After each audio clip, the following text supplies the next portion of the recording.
Abra sua Bíblia em Atos 1:8.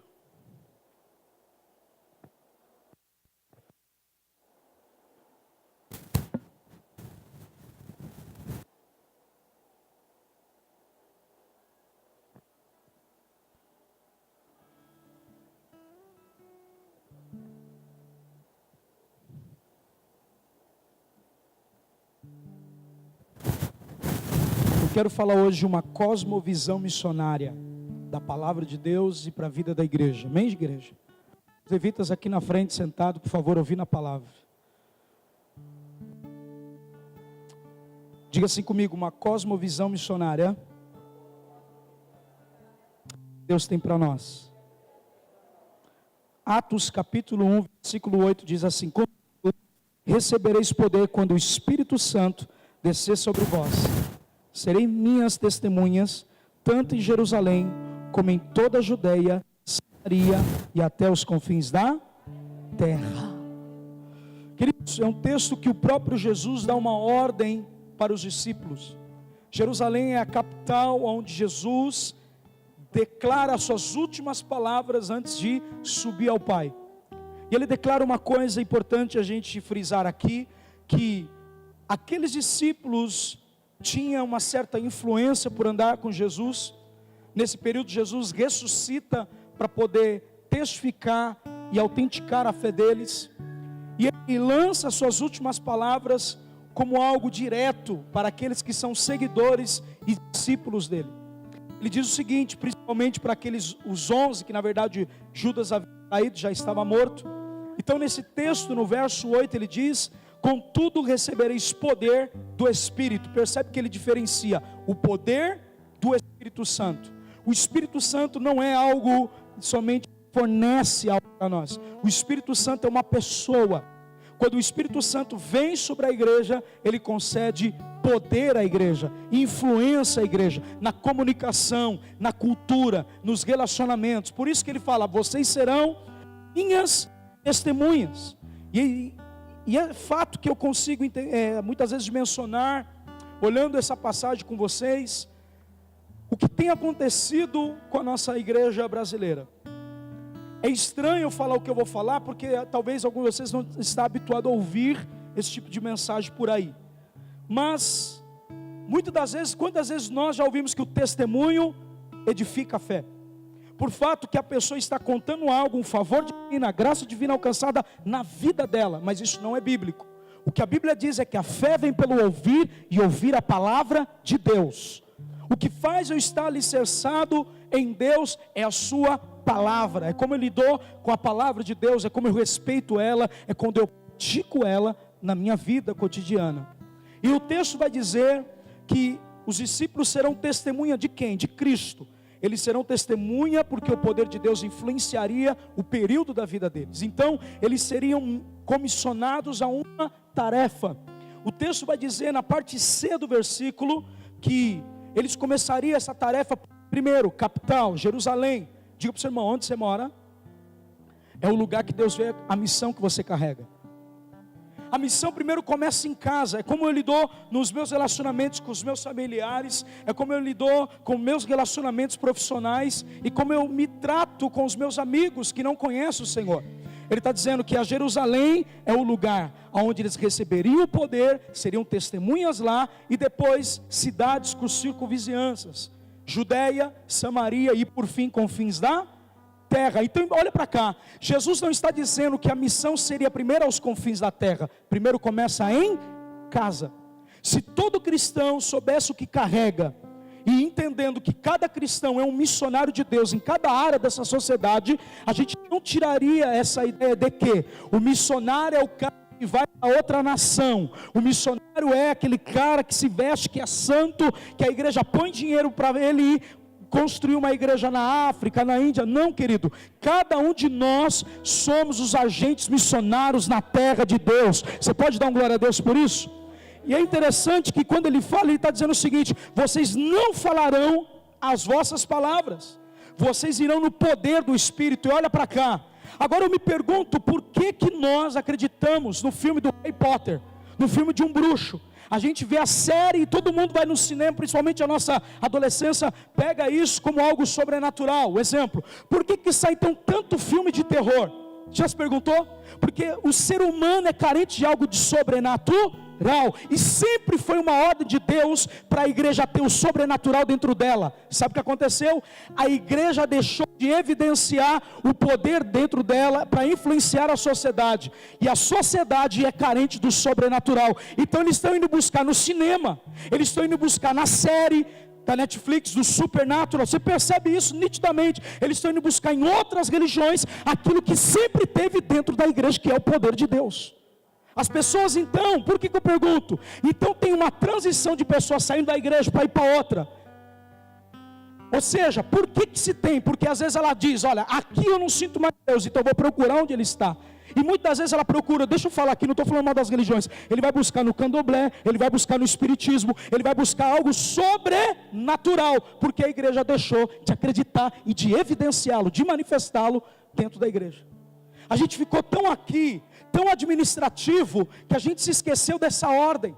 A ordem que o poder de Deus traria influência. Não estou dizendo, olha para cá, você não pode chegar na reunião do seu chefe, com pessoas que estão ali e falar, está amarrado. Não, não faça isso, tira essa linguagem. Não é isso que eu estou dizendo. Você tem que aprender a se comunicar, falar a língua das pessoas que não conhecem Jesus. Olha para cá, Rick Warren, ele foi um dos homens, 25 homens mais importantes nos Estados Unidos, da Igreja Batista. Ele foi um homem tão influente, gente, que alguns dizem que ele dava consultoria para alguns presidentes sobre a questão do reino e como deveria então estabelecer a justiça sobre o governo dos Estados Unidos. Olha para cá, ele diz uma frase que é interessante. Para você que foi salvo, ele diz, seu ministério serve para os crentes, mas a sua missão serve para os não cristãos. Nós não preparamos a igreja para receber quem não é crente. A gente recebeu uma ideia de que ser crente é vir ao templo, de ser crente é, fazer missão, tem que chegar ao templo, ser espiritual, conhecer toda a Bíblia, esperar o pastor pôr a mão para depois ser enviado. Não, querido, você é missionário lá no teu trabalho, você é missionário na tua família, o poder de Deus está sobre você, uma ordem divina para todo aquele que nele crê e recebe esse poder. Mas a gente tem isso na nossa mente, nós nos tornamos religiosos, um só trocou de religião para outra, mas o mundo é carente de algo sobrenatural, e sempre teve na igreja. A gente, não estou falando, um exemplo, Paulo diz isso, ele fala assim, quando vocês for orar, ora com entendimento. Diga comigo, orar com entendimento. Ele está dizendo que eu e você devemos orar a palavra, entendimento do quê? Da palavra. Por exemplo, quando você tem uma reunião importante, você faz uma oração, Senhor, faça com que eu não fique nervoso na hora da reunião, faça com que a reunião seja produtiva, que eu fale as palavras certas, que eu não troque as palavras, que eu desenvolva, faz com que minha equipe chegue ao êxito do sucesso, faz com que eu administre melhor o tempo devido naquele lugar. Isso é entendimento, você está orando, só que a Bíblia diz também que eu tenho que orar em espírito. Aí a gente entende que a pessoa está ali, orando, isso parece ser loucura. Paulo diz que quando a gente ora no espírito, a nossa mente fica em frutífera. Quero separar uma coisa aqui. Paulo está dizendo não que eu e você estamos separando, nós estamos treinando o espírito e estamos treinando a nossa mente que está sendo renovada pela palavra. Vocês estão entendendo o que eu estou falando? Então você começa a orar por aquela porta para se abrir, entendimento. Senhor, abre aquela porta. Senhor, salva minha família. Quem está me entendendo? Você começa a orar com entendimento, porque a Bíblia te dá autoridade para você orar para a sua família, ser salva. Só que ele fala, também ore no Espírito. Então ele diz, ore no Espírito como? Orando em Espírito. A mente fica infrutífera. Ele está dizendo, treine o seu entendimento para ser transformado pela palavra, mas também permita que o Espírito de Deus flua da sua vida, e o poder dele está sobre você, e quando você falar, causar um impacto e uma influência para a vida da sociedade. Vocês estão entendendo o que eu estou falando? Faz sentido? E o que eu quero dizer nessa noite, querido, é que nosso ministério, a nossa igreja, a nossa vida, a cultura, como nós nos falamos, nos comportamos, vestimos, nós queremos ganhar crente quando o mundo não quer vir à igreja. Por que eles não querem? Porque a nossa igreja não está sendo adaptada. Não estou falando de a gente mudar o evangelho é imutável, mas a comunicação, a forma de falar. A gente entra no Uber, nem pergunta, nem sabe se o cara que está dirigindo o Uber é cristão. A gente entra no Uber e começa a falar o crentez. Um exemplo assim para ele, eu estou numa prova, ele fala, do Enem, é domingo, né? Ele não entende a nossa linguagem. A gente chama a galera do mundo de vaso, ele nem sabe o que é vaso. A gente tem um crentez na nossa boca. A gente se tornou tão evangélico que os caras do mundo acham a gente chato. Que haja uma igreja, olha para mim, o que eu estou falando é sério. Você tem que entender que você, a sua vida, a sua família, tem que trabalhar com uma mentalidade missional. Essa é a mentalidade de ganhar as pessoas. O nosso culto está chato, está pesado, não é porque os crentes não vêm, está com pecado, não é isso, é porque a gente vem nesse lugar para receber, quando deveria ser um exército para treinar e impactar o mundo. Você quer ir para o céu, mas eu estou dizendo nessa noite, desfaz a sua mala e vai impactar o mundo, porque Deus amou o mundo. Só que olha para mim, nós precisamos mudar a nossa linguagem, sim. Nós precisamos mudar o nosso comportamento, a nossa postura, para poder que então alcançar aqueles que não foram alcançados. Irmão, estou daquele jeito hoje para pregar para você. Olha para o seu irmão e fala assim: você tem que ter uma mente missional. Abra comigo 1 Coríntios 22, corre lá. 1 Coríntios 9, 22.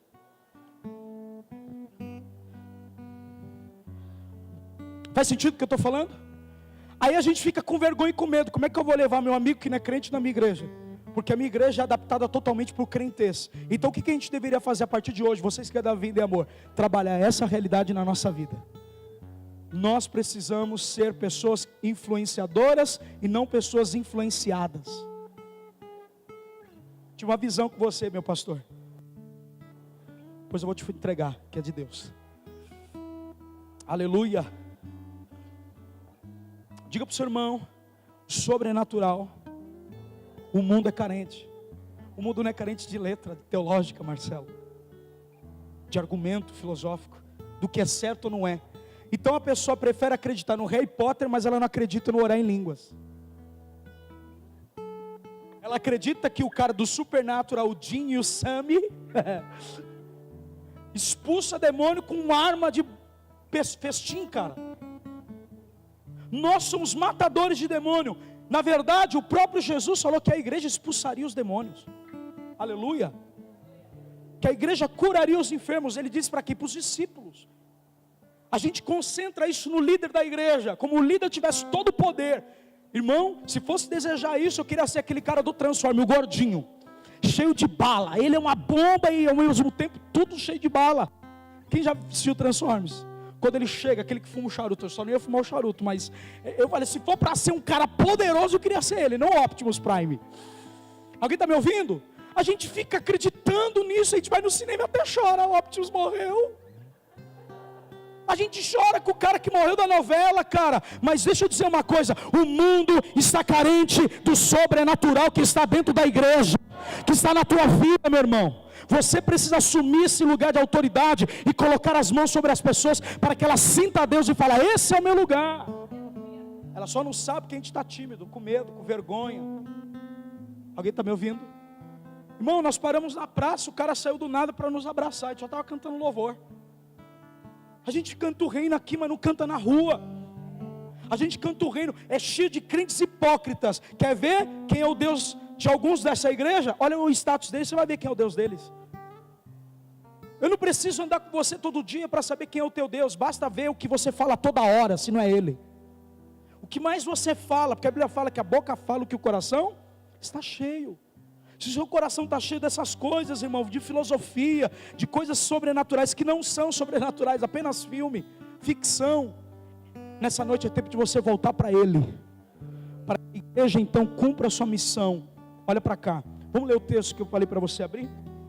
1 Coríntios 9, 22 diz assim, para os fracos tornei-me semelhante a fraco, para ganhar os fracos, fiz de tudo para com todos, com a finalidade de conseguir de qualquer maneira possível salvar alguns. Faço tudo isso por causa do Evangelho, a fim de me tornar participante dele. Cara, você está na influência dos seus amigos, você pode andar com eles, mas você é o cara que carrega o sobrenatural para curar. Você pode estar ali, os caras jogam uma bola, tomam uma cerveja, você não toma, eles questionam, por que você não toma? Porque eu fui liberto. Não te impede de você jogar o futebol, mas é como você se posiciona concernente a essas coisas. Você é o influenciador ali. É você que o cara, quando estiver desesperado com o casamento destruído, vai falar: cara, eu conheço um lugar, eu conheço uma pessoa que carrega algo de restauração. Estou falando de você, crente. Você entende? Paulo, ele andava com as pessoas, ele fazia de fraco para ganhar os fracos. As pessoas do mundo, elas não podem se escandalizar conosco, elas têm que sentir agradável andar com um cristão. Ela tem que sentir que o nosso casamento reflete a luz de Cristo, e que ela fica constrangida de não andar conforme nós estamos andando, mas deseja andar. Quem está me ouvindo, diga amém. Paulo está dizendo: o meu propósito de andar com esse tipo de pessoa. Quando ele fala fraco, ele está falando aqueles que não conhecem a lei do Senhor, aqueles que são fracos no entendimento. Você tem que falar no simples: olha, Jesus morreu por você. Ah, morreu? Aí você explica para ela, não termo teológico. Quem está me ouvindo, diga amém. E aí você, cheio do espírito de amor, abraça ela. Amém, queridos? Eu não tenho saudade do passado, eu estou olhando para o futuro, porque é o futuro é que nos aguarda. Quem olha para o passado, olha somente para o seu umbigo. Você tem que lembrar que o seu passado, ele fez parte, mas ele está no presente, está construindo o futuro. Ele é ontem, hoje e sempre será. Então Paulo está nos dizendo o seguinte: quando você tem uma liberdade, você usa essa liberdade para então ganhar alguns. Eu pergunto para vocês: se nós somos libertos pela palavra, conhecereis a verdade te liberta, por que a gente não está usando essa liberdade para libertar outros? É isso que ele está dizendo. E aí ele vem, como o Senhor fez em Filipenses 2,7, ele esvaziou da sua glória, tomando forma de servo, semelhante ao homem, e morrendo morte de cruz. Alguém está me ouvindo? Obediente até a morte, morte de cruz, servo. Então ele se colocou nessa semelhança, ele escolheu então ser servo, para fim de ganhar alguns para Cristo. E essa é a ideia de Paulo, que ele escreve em Filipenses 2,7 e 8. A ideia de Deus para nós é ganhar as pessoas. Paulo é um missionário por excelência cultural, e ele se torna servo não pela conveniência evangélica, mas porque ele queria ver a capacidade que ele tinha, a adaptação que ele tinha, a sensibilidade que ele tinha para pregar para os judeus, por não judeus, para pregar para os gregos, na necessidade do trabalho, da missão cultural, de pregar para as pessoas que não foram alcançadas ainda. Sabe qual é o detalhe desse texto? O detalhe que ele diz aqui, escute bem: faço tudo isso por causa do Evangelho, a fim de tornar participante dele. Sabe o que ele está dizendo? Eu posso estar no meio do caos, mas quem traz vida para aquele lugar sou eu. E eu não olho para mim, por mais que eu trabalhe 6 por 1, por mais que toda semana eu estou beira de uma faculdade estudando a fio, a minha paixão por Jesus não diminuiu, só aumentou, porque eu vejo a necessidade no meu trabalho para ser uma missionária, eu vejo a oportunidade de pregar o Evangelho para quem não conhece. Quem está me ouvindo, diga amém. É isso, cara. Se a gente ficar aqui entre 4 paredes, quem disse que você veio para a igreja para ser renovado? Você veio para a igreja para ter entendimento e dar uma resposta amanhã. Essa era a visão de Paulo: ser apaixonado por Deus, sem perder nada, sem perder a influência do céu. Eu estou no meio da galera que bebe, mas eu não bebo porque eu tenho uma cultura diferente da deles, mas respeito o que eles fazem. Eu não assusto eles, eu me torno uma pessoa agradável, eu me torno uma pessoa semelhante a eles, porque eu estou no meio. Olha para cá, uma das coisas que eu mais amo em Jesus, é que ele era amigo de pecadores. Ele andava no meio dos caras. Mas olha para cá, quando tinha oportunidade de falar, ele falava a verdade para conserto e mudança daquela pessoa. Ele não era conveniente ao pecado, é diferente de nós. Aleluia. Não estou falando para você aceitar tudo que eles fazem, estou falando para você ser influente. Alguém está me ouvindo? Eu libero uma palavra, Deus vai dar muita oportunidade para nós esse ano, para pregar o Evangelho para as pessoas não alcançadas ser alcançadas. Você pode glorificar Jesus?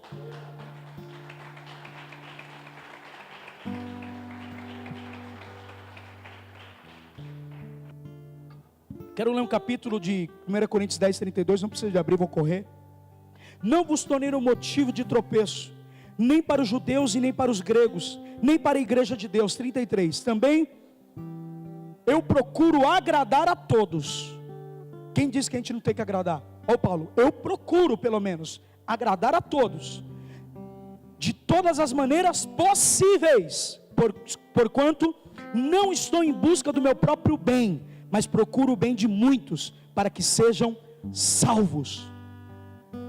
Irmão, se adaptar. Eu não sou uma pessoa comunicativa, tem que ser por causa do Evangelho. Sou uma pessoa tímida, quebra essa timidez, ore por ousadia, para pregar o Evangelho.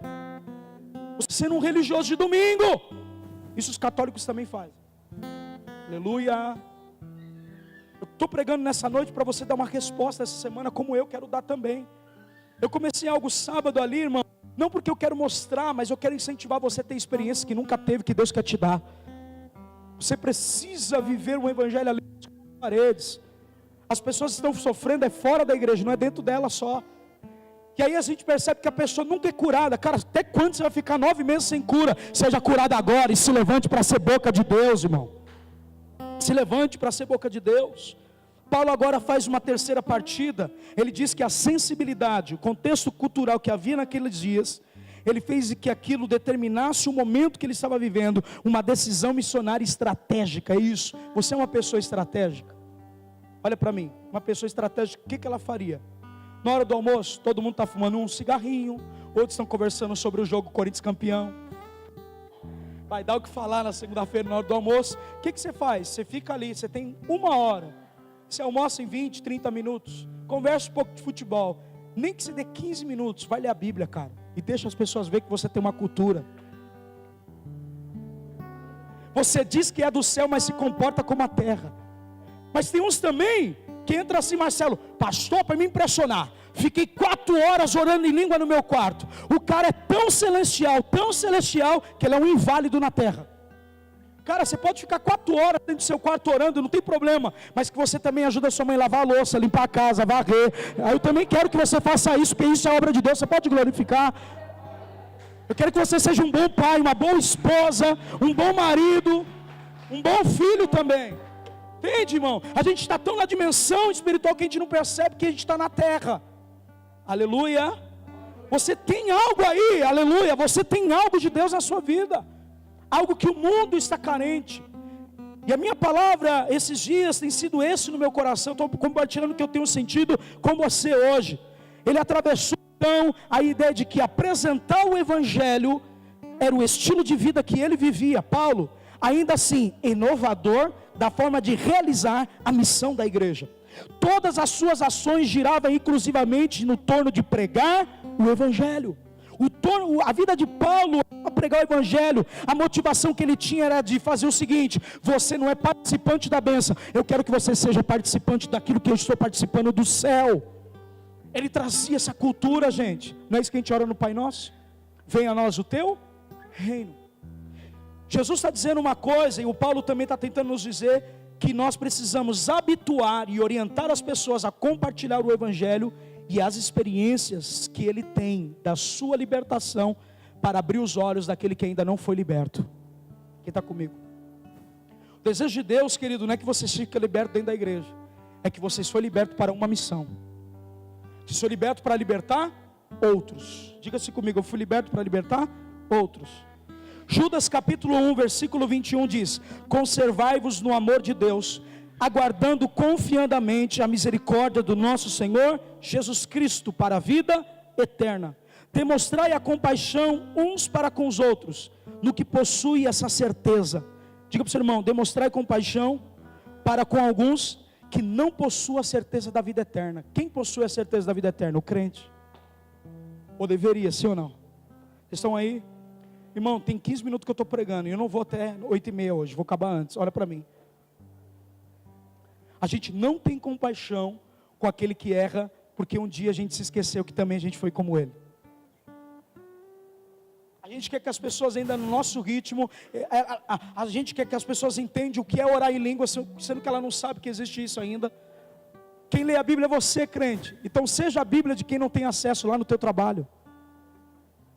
Se a gente se posicionar, olha para mim hoje aqui, cada camada da sociedade, como a gente denomina que tem evangélicos. Meu irmão, você tromba com o evangélico no metrô, você tromba com o evangélico no ônibus, você tromba com o evangélico no mercado. Estou cansado dos evangélicos, quero ver os filhos se revelar a característica e a semelhança do Criador, e manifestar a sua glória para quem ainda não recebeu essa graça. Aleluia. Denominar que você é evangélico não faz nada. Nós precisamos ir além dessas posturas que o mundo tenta enxertar na gente. Eu disse que era diferente a mensagem hoje. A gente está acostumado só a receber. Sabe o que a gente aprende? Ai, a igreja está tão fria de amor. Ô irmão, então faz o esforço para restaurar aquilo que se esfriou. Você só quer receber, você só quer ser abraçada. Você só quer ser abraçado. Qual vai ser a hora que você vai levantar para abraçar quem não foi abraçado? Para curar quem está enfermo de verdade. Porque se Deus nos chamou com uma palavra, é da sua boca que o rio da graça vai fluir, meu irmão. Se a graça é um oceano, eu tenho que mergulhar e dela pelo menos tirar um copo para o bêbado do bar e falar: cara, Deus pode transformar a sua vida. Não é mérito nosso, é a graça de Deus que veio sobre nós. Se quer aplaudir, faça isso, irmão.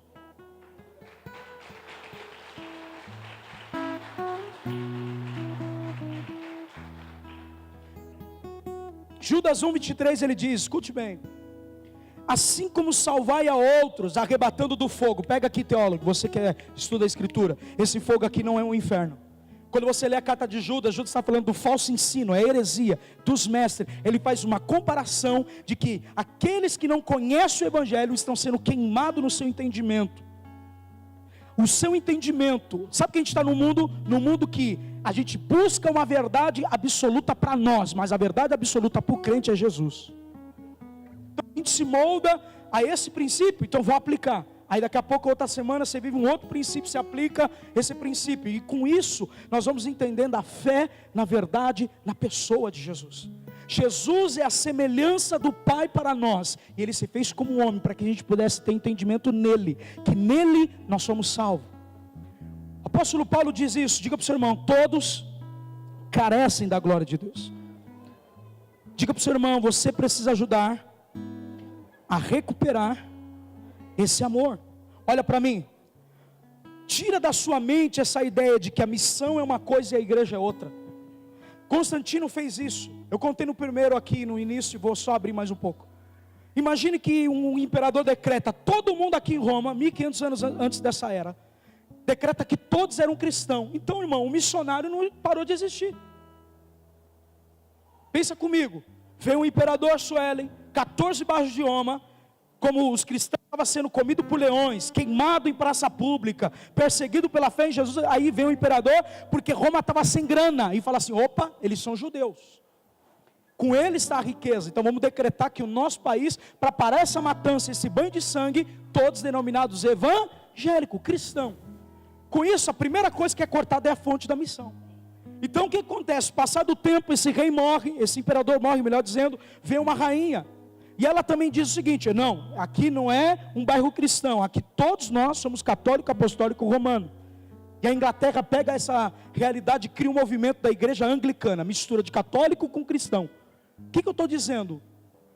Quando você declara que o Brasil inteiro é evangélico, a gente tem que entender que o traficante também é. O cara está matando vida, mas é evangélico. É isso que eu estou dizendo. Então a cultura de missão é: fora dos 14 bairros de Roma, vocês podem fazer missão, mas não foi a ordem de Jesus. A ordem de Jesus é: os perdidos estão dentro da casa, dentro de Jerusalém. A missão começa primeiro dentro da casa. A missão primeiro é a ideia de que vocês são missionários, vocês têm um propósito. E olha para mim, quando ele declarou isso, ele não declarou assim: olha, faça-se der. Não, nós temos que fazer o ID de Jesus. Alguém está me ouvindo?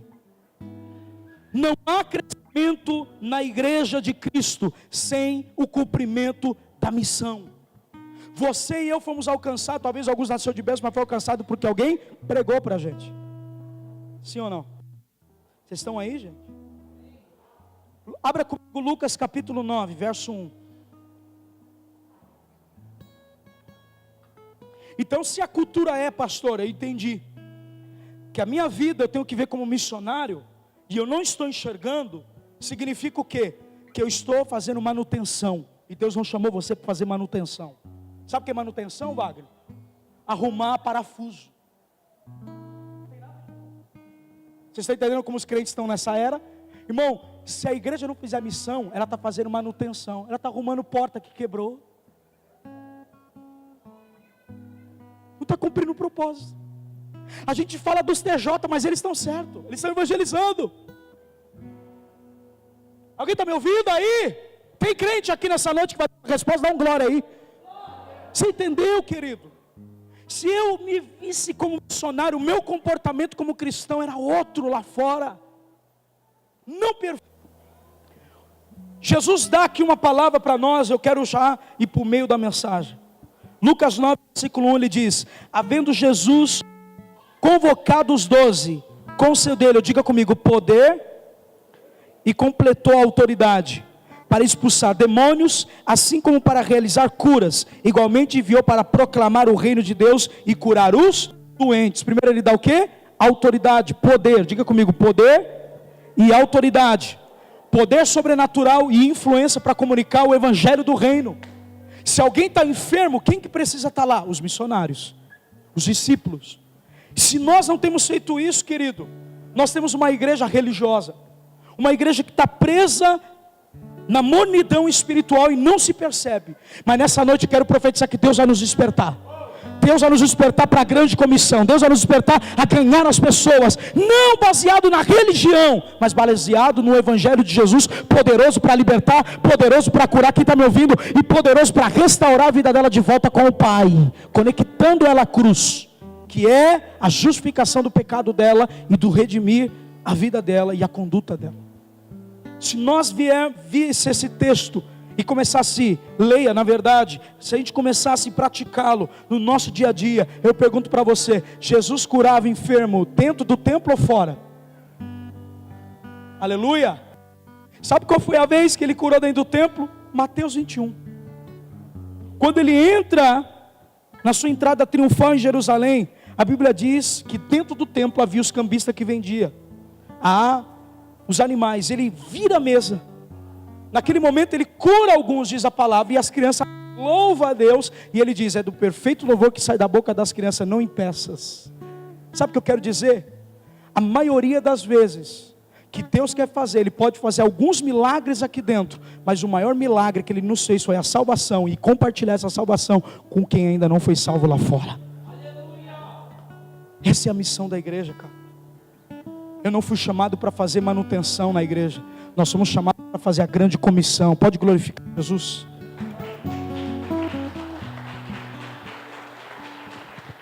Então você tem que pregar com o seu testemunho e com sua boca. Marcos capítulo 16, 15 diz: ide por todo mundo e pregai o evangelho a toda criatura. Tem um homem que na década de 60 a 70, o nome dele é Keith Green. Ele cantou uma música dizendo assim: olha, o mundo está dormindo na escuridão, mas muitas igrejas não podem lutar porque estão dormindo na luz. Ele cantava isso.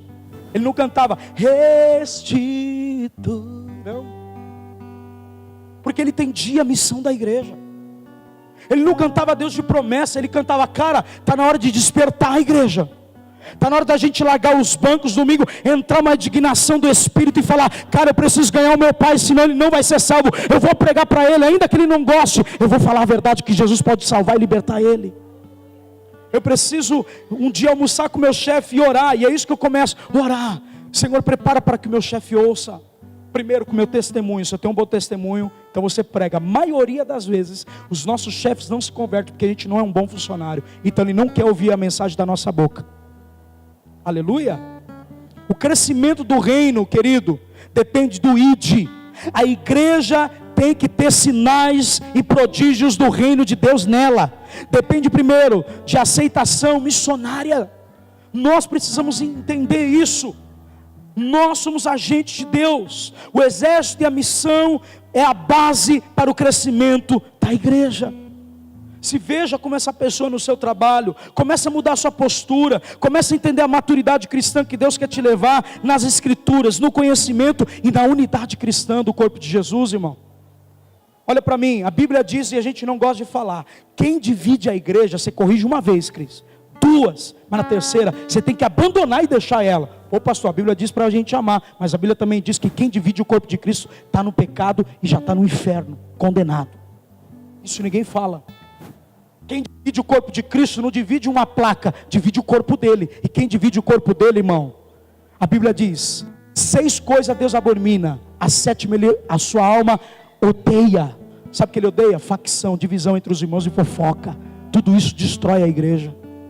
As pessoas estão entrando aqui para buscar o seu bel prazer, mas se ela descobrir que ela é uma missionária, ela não se contaminaria com essas coisas. ela viveria o evangelho puro. Ela viveria o evangelho para o outro e não para si. Nós somos uma igreja egoísta. Cantamos que Ele é poderoso, mas Ele não governa o nosso dízimo e oferta. Cantamos que Deus é poderoso, mas a gente não traz 1 quilo de alimento para servir o outro. Nós dizemos que amamos Ele na canção, mas a nossa postura é trair a esposa, é trair o marido com o primeiro cara que aparece, com a primeira mulher que aparece mais bonita que a tua esposa. Olha, deixa eu dizer uma coisa, nós pregamos o evangelho de arrependimento e de mudança de vida. É isso. Não perfeição, mas é Ele que nos aperfeiçoa. Não dá para termos posturas mais como nós estamos tendo. Não dá para ficar caladinho, querido. Nós estamos dormindo na luz enquanto as pessoas estão em trevas. Quero concluir. Atos capítulo 2, 42. É a igreja que Deus quer levantar hoje, em nome de Jesus. A Bíblia diz que eles perseveravam no ensino dos apóstolos, na comunhão, no partir do pão, nas orações. Na alma de cada pessoa havia pleno temor. Muitos feitos extraordinários, está aí, ó, sinais e maravilhas eram realizadas pelos apóstolos. Toda a igreja que não tem cura, que não tem batismo no Espírito, que não tem pessoas espirituais, que as pessoas entrem e não sentem Deus, que não se sente em pecado e mudar a postura diante de Deus, é uma igreja vazia e ela deve ser fechada. Uma igreja que não prega a Bíblia, que só prega que você vai receber. Como que é a cultura dos nossos pastores, na nossa nação? Venha para a reunião, eu estou em jejum, eu estou em oração. Ela tira o desejo missionário, que é a base da igreja, e centraliza num pastor de carne e osso, e isso é pecado. Nós estamos vivendo esse tempo, o tempo que as pessoas não se importam com quem está morrendo. Pode ser eu e você amanhã. Talvez os seus amigos tenham uma oportunidade que vai sair da tua boca essa semana. Deus vai usar você, eu profetizo isso. Ele vai preparar a oportunidade. Deus quer salvar todos. Esse é o desejo dele, pode glorificá-lo. Temos que ser uma igreja relevante. Tem igrejas que, se fechar, o bairro vai ficar feliz por causa do barulho. Não vai notar a falta.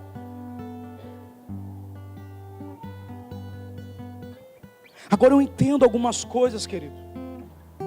Sabe o que o Léo falou essa semana? Varão, você não pode ter um canudo. Eu tenho um canudo, mas você conhece as doutrinas que eu trabalhei há 5 anos para conhecer. Eu ouvi de um teólogo formado. E a gente pede postura bíblica para os caras que vêm na igreja e eles não têm. Irmão, nós precisamos mudar de postura. Nós não nos vemos como agente de Deus na terra. Está na hora de você ver como filho, você é filha, você é herdeiro das promessas. E o poder de Deus tem que fluir de nós para aqueles que não é filho ainda. A gente fica amoldando uma igreja que não existe no céu. As pessoas têm que entrar aqui, como diz a Bíblia. Todos que criam estavam unidos, tinham tudo em comum. Vendia suas propriedades e dava os bens, querido. Dividia o produto em todas as suas necessidades de cada um, diariamente. Não era uma vez por mês, era diariamente. Então diga-se comigo, diariamente. Deus quer que eu seja generoso. Vai bater muito mendigo essa semana, hein? No vidro do teu carro. Eu sempre costumo deixar umas moedinhas. Para quê? Para sempre dar, sempre dar, sempre dar. Semente, querido, ela planta e um dia ela vai dar fruto. Então continue semeando. A Bíblia diz que diariamente ele exercia, continuamente se reunia no pátio do templo, partia o pão em suas casas, juntos participavam das refeições, e a alegria e a felicidade caía no coração do povo. Diga assim comigo, uma igreja missional compreende o testemunho de Cristo, as obras de Cristo e as palavras de Jesus. Isso é ser uma igreja missional. O que eu carrego amanhã? Quem vai para o trabalho, o crente ou o religioso? Quem vai para o trabalho, é o filho ou o cara que vem no domingo para falar assim, minha alma saiu maravilhosa domingo? Não. Você quer se sentir bem? Vai no shopping que tem bastante ar-condicionado, pega uma pipoca bem gostosa, assiste um filme melhor que você quer. Mas aqui é lugar de pessoas que é um exército que está sendo treinado para impactar o mundo. Esse é o meu desejo, cara. Essa hora de todos, pastor, é de todos. Alguém está me ouvindo? Diga amém. Aí no final do culto, cria-se uma fila de oração. Cara, quem tem que orar é você, não eu. O véu foi rasgado, não tem como costurar ele não. Você tem acesso, entra você e ora. A gente fica pondo mão. Olha eles aqui, não somos consultores de venda. Nós ensinamos o Evangelho, você pratica se você quer. Aleluia. Nós não temos que pagar o preço com você, Cristo já pagou. Essa ideia, ora por mim, pastor, eu oro, mas você também tem que orar. Você também tem que ter a mesma intimidade que eu tenho. Você também tem que se relacionar como a Bíblia diz. Atos 2, é Bíblia, filha. Você tem que estar na casa, célula, como a gente trabalha aqui, se relacionar, mudar essa concepção de célula errada que você tem na tua mente. Eu não sei onde você foi ferido, mas você vai ser curado aqui. Aleluia. A igreja missional trabalha para o outro. Ela dá testemunho para os vizinhos local. Ela entende a sua missão, não só aqui, mas até os confins da terra, como uma ordem de Jesus. Portanto, participará estabelecendo o testemunho em lugares aonde ainda ninguém foi alcançado, com o objetivo de estabelecer uma igreja ali com um propósito. Fica comigo, diga amém. Sabe o que eu recebi essa semana? Olha, faz um culto aqui na minha casa. Vai vir bastante vizinho para pregar o Evangelho. Sabe o que eu fiz? Falei, não, eu não quero ir na sua casa para pregar para os vizinhos. Eu quero ir para a praça para que os vizinhos, outros vizinhos também possam receber a mesma palavra. Esse é o egoísmo nosso. A gente está numa geração de pastores ciumento, que só a igreja deles são as melhores, só eles crescem. Mas nessa noite, Deus vai levantar no manda aqui uma igreja relevante. Não, eu estou falando de você, irmão, pelo amor de Deus. Deus precisa nos levantar para ser diferente, porque o que já tem aí não precisa mais. Deus quer levantar uma igreja missional, uma igreja que entende o seu lugar. Se você veio de uma outra religião, ou se você veio de uma outra igreja, a mensagem é essa: volte para Jesus hoje, porque Ele quer salvar você. Ele não está aqui para te acusar, mas Ele te ama e Ele quer transformar a sua vida.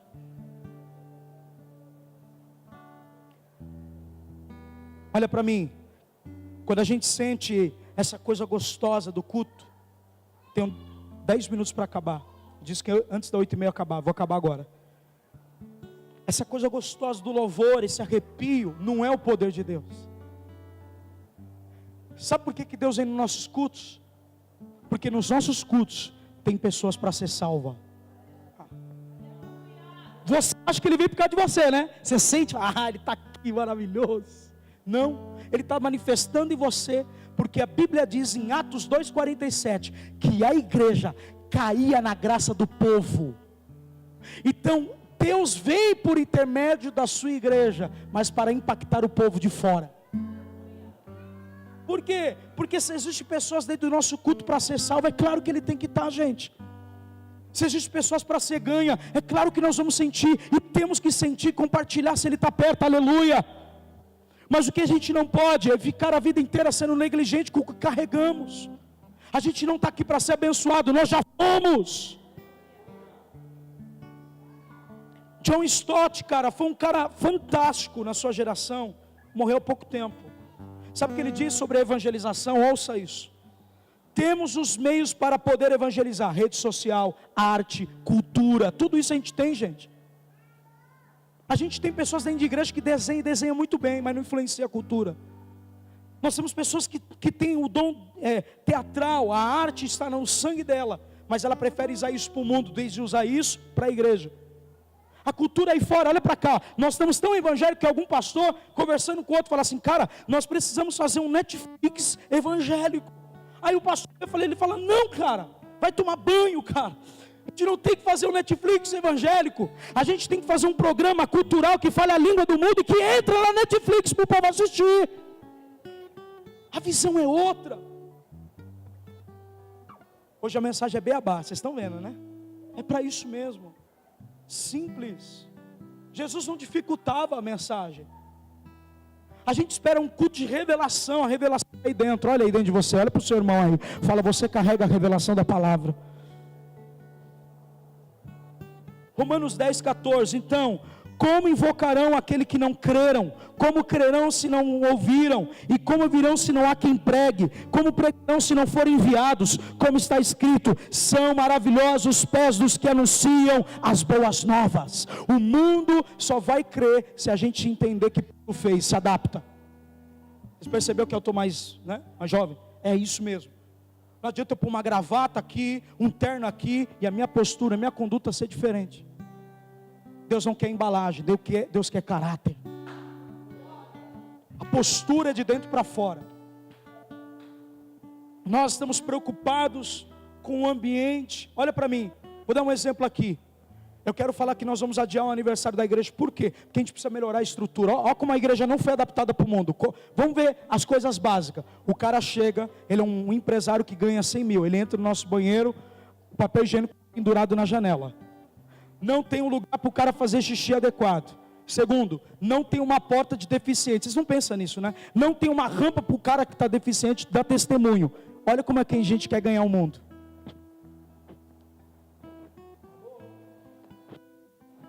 Agora, é possível fazer tudo isso? É possível, quando a gente tem crente generoso e não avarento.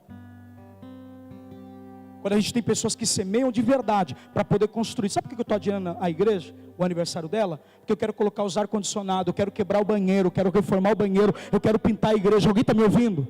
Ah não, fala comigo aí, dá glória! Temissuri calabachandarai.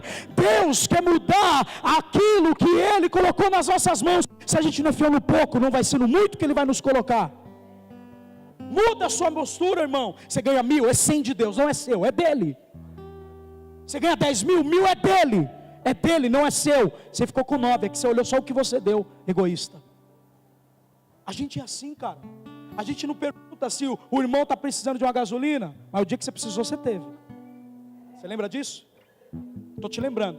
Jesus falou isso. Curei 9, porque só 1. A sua postura é para treinar você. Sabe por que falta na nossa vida? Porque a gente não sabe semear na necessidade. A gente tem medo na necessidade.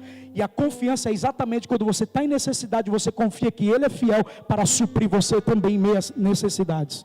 Sabe o que a Bíblia diz a necessidade? Filipenses 4,19, o Deus de toda riqueza suprirá vocês em Cristo Jesus nas vossas necessidades. Pode aplaudir Ele, irmão. O Deus de toda riqueza. Você quer conhecer o Deus de toda riqueza? É na necessidade que você vai ter que ser fiel. Não sei o que você vai fazer, mas você vai semear. Eu não sei o que você vai fazer, você vai semear amor. Você vai mudar a postura. Olha para cá. Eu vou dar algumas estratégias que a gente pode fazer. Faz uma carta como se Deus estivesse falando com a pessoa. Tenho saudade de você. Você lembra da carta que a gente fez na escola? Impactou, não impactou? Tem que voltar a fazer. Faz uma carta para o seu chefe. Deixa lá na mesa, não precisa saber. Eu vejo as suas dificuldades, mas eu digo porque eu estou bem perto de você. Meu nome é Jesus, Sérgio. Alguém está me ouvindo? Ele não precisa saber que foi você que deixou. Alguém está me ouvindo? Estratégias básicas. Sabe quando aquela agenda que o chefe te dá, você arranca a capa e coloca um versículo com alguma coisa que você carrega como cultura? Você não precisa falar nada. Na hora que ele olha para a sua agenda, fala: o que você fez com a agenda? Não, é a mesma. Eu só tirei a capa, pus uma capa que eu gosto.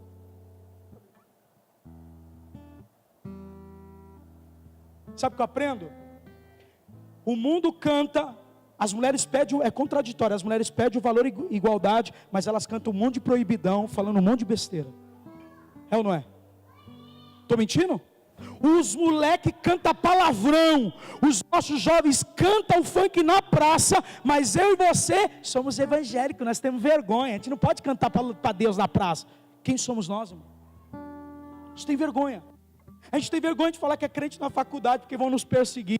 Ô queridão, Jesus foi perseguido, você é filho dele. Está pensando o quê? Você está dormindo na luz, mas Deus quer te despertar nela. Para você ir em lugares que Ele não se manifestou, e vai ser através de você. Eu profetizo que há chaves que Deus vai te dar específica, estratégias que Deus vai te dar, você vai orar, e as pessoas vão ser alcançadas por intermédio do Evangelho que você tem crido. Pode glorificá-lo.